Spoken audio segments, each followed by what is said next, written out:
who's showing off his any percent run of Eyeland. Heponwana, welcome in. Hi everyone, I'm Heponwana. Good morning, or if you're in other time zones, good time zone to you. Hope you're all having a great day. I'm going to be playing the Playdate, which a lot of people don't know this little toy. It's a cool little console. It is this little tiny thing here. It is a console with a crank. For our first game, we're putting the crank away. We're not going to play with the crank, but we will be playing with the Playdate, and Eyeland is kind of an interesting game because it's an RPG, no combat, but kind of a walking simulator type of RPG. It's kind of nonsensical, so I'm going to tell you what's going on because it is weird. Hmm? Oh, so it's weird. I'm going to try and explain what it is as we go along. It's fast, it's frantic. Also, there is a little bit of photosensitivity warning coming up, especially at the end of the run. I will point out when it's going to be at its worst, but if you do have photosensitivity triggers, go ahead and just listen. It's an interesting story of what we're going to see. So, game takes about an hour of play. We are speedrunning. It's going to take a lot less than that. And of course, we'll have fun. So, time begins as soon as I hit A. So, we will begin time in 3, 2, 1, go. Let's go. All right, so we're this little guy on an island, and we don't have a boat, so we're just going to go sleep, but the sun's still out, so we're just going to watch the sunset, enjoy the beauty of this game. Look at that beautiful graphic. And if you're not picking up much on the audio, it's because it's kind of a quiet, serene type of game. We're just going to watch sun go down, and we're still going to be sad because we're on an island without a boat, and all we really want is a boat so we could leave the island. Which, is all well and good. Now it's nighttime, and we can go to bed. Cool feature that you are going to see for a while is anytime I step into a dark area, my character turns light, and vice versa. I went to sleep, and apparently things got weird. There is some mail in my mailbox, but you know what I like doing as soon as I get up? I want to get coffee. I mean, seriously, I run off of coffee. So we're just going to head over this dark cave. By the way, see that effect of me turning light in the dark area. Don't get too used to it because we're going to break the game before too long. So, get coffee. It's very simple. You only need 4 real ingredients for a cup of coffee. First one, obviously, a cup or a mug. If you don't have a mug, it's kind of hard to have a mug of coffee. So we're just going to grab that mug. And of course, next thing we need is water. This game also is heck on your thumbs because you just got to keep mashing the D-pad if you want to move fast. So this ghost here has some water, and he's like, hey, you got a mug? I have some water. Go ahead and take that water. So, of course, you can't make coffee with water and a mug. You need hot water and a mug. So this guy right here has fire in his belly, and he's like, how about you heat up that water, and then last thing you need, beans. Coffee beans, Ah, I assume, but it could just be beans. Who knows? There we go. We have made a mug of coffee. We're not going to drink it, though. For some reason, we're going to be just overly friendly, and we are going to go and give it to someone. It's always nice. Wake someone up with a mug of coffee, even if it's a mediocre one, because let's face it, you're not making great coffee here. You're making pretty bad coffee. See that little ghost thing up on that roof? We want to go up there. How do we know we want that? Because in our mailbox was a letter saying so. That guy got our coffee, and he's like, you could go up the top of our hotel. Just gotta solve some puzzles, but also this coffee's mediocre, so I'm not going to help you out any. And so we have to go through these puzzles, and each one requires us to activate the elevator, go up one more floor, and we're going to glitch out the rest of them. Here's a classic puzzle we all know of. You can only step on each tile once.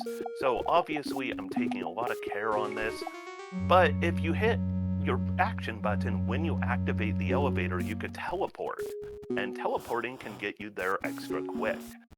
In this room, you can also do a death abuse to teleport back to a room, the only place you could die in this game. However, we're not going to take that fire and die. We're just going glitch. And we're going to go through more rooms glitching. This one, you had to go back exactly the way you came if you want to get back to the elevator, or we glitch and up we go. You are not meant to be able to do that. And then we are going to do some other simple puzzles, and then the next one we encounter after this is going to break the game. So I hope you're ready for the game to be glitched for the rest of our run. This room is all about gravity, changing what direction it goes. And fun fact about the gravity, you only have character sprites for black sprite in this gravity. You don't have it for light. So when you have altered gravity, you'll notice I'm moving weird forever. This guy's like, hey, I want you up here, but you don't have an appointment. And then he's like, I'm kidding. You could talk to me, and gives us a can of WD-40. We're about to use that to get into a lighthouse, because that obviously makes sense. Because we want to go to the lighthouse so we could summon a robot drone that'll teach us a song, but we'll get over to that song soon enough. You know, it's a logical part of the game. Instead, we're going to do the illogical stuff of WD-40 to help open a door, as if that makes any sense, as opposed to getting coffee made by a big ghost in an underground or a cave. And now we are in a power plant because we cannot get into the lighthouse until we fire up our electricity. You'll notice we're not becoming the right shade as we are walking on the dark backgrounds, and that's going to be problematic. Also problematic, grabbing fuel and matches at the same time. Don't worry, we won't do anything bonkers with it. We won't light ourselves on fire, but we will go ahead and continue into this coal mine. And you're probably like, aren't we trying to get to the top of a lighthouse? Why are we now going into a coal mine and mining for coal? Well, it all makes sense. It doesn't make sense, really, but that's the type of game this is. It is incredibly non sequitur, and the story itself is a lot of fun if you get a chance to actually play it how it's intended. And there we got our coal. But instead of playing how it's intended, speedrunning just makes it a little extra weird and lets us kind of create our own story along the way. And our story involves being invisible as we're moving through these dark backgrounds, which can be kind of tricky. Also, menuing there is very important. If we accidentally said we were going to the main plant and not to the generator, we would have had to do extra travel. So we fired up a generator. Using that generator, we're going to be able to fire up the coal power plant, and with that coal power plant, we'll finally be able to get into the lighthouse. And once we get into the lighthouse proper, there we go. We put coal in there, we fired it up, everything's running. Also using this, we could get out of here, because you might remember we fell down earlier. We'll fall down on one more broken ladder, and then we will go ahead and push these steps, grab a key card, and head out through the escape tunnel, which will disappear. You know, that's a common normal escape tunnel. If you ever see anything that looks like a little blob on the world, we can talk to those, and talking to them in casual is a lot of fun. But we don't really want to talk to them because speedrunning, we're in a hurry. We need to get to our little robot drone buddy who's going to teach us a song. Let's listen to this music. There we go, that's all it is. And we are going to use that song. That song, hopefully you all memorized it, because if you didn't memorize it, don't worry, you don't need to.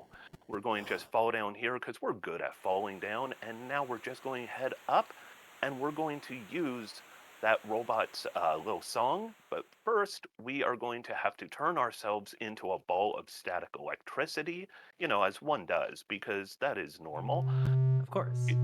And we're going to light some torches. We know the correct order because of trial and error. There is no real, solution that's hidden away in this. And this big ball of static is going to turn us into a buzzy ball of static ourselves, which we could use to power up this machine, you know, as one does. And now we'll drop this rope down. We're visible for a second, but now we're back to having the wrong sprites, which is just how we have to get used to things on this ever since we corrupted our game. There together. We play our song, and now we're going to get shocked. We're going to get shocked, we're going to get hurt, and this robot's going to kind of make fun of us for us, saying, hey, only us robots could do that. I'm going to try and use this. And now this guy's going to tell me, hey, if you want, have my battery. And by getting a battery from him, we could fire up this machine and use this robot remotely to push that fuse into place. We'll fall down again. We're good at falling.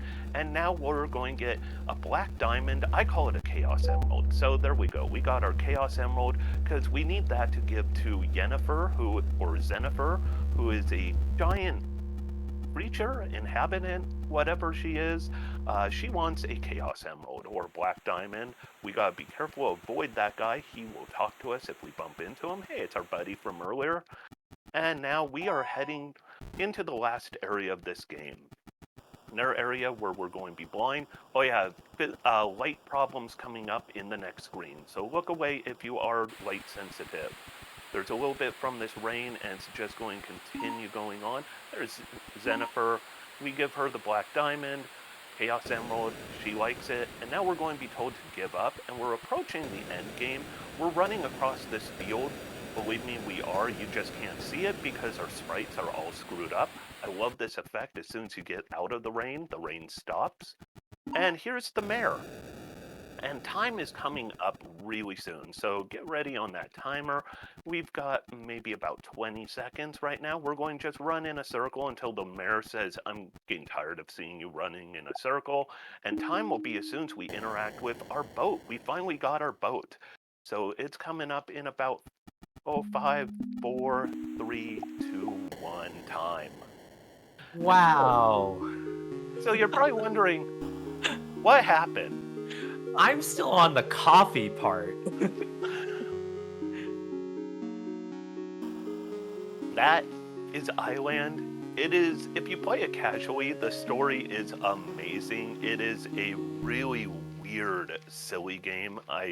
I personally really just love it because it is so non sequitur.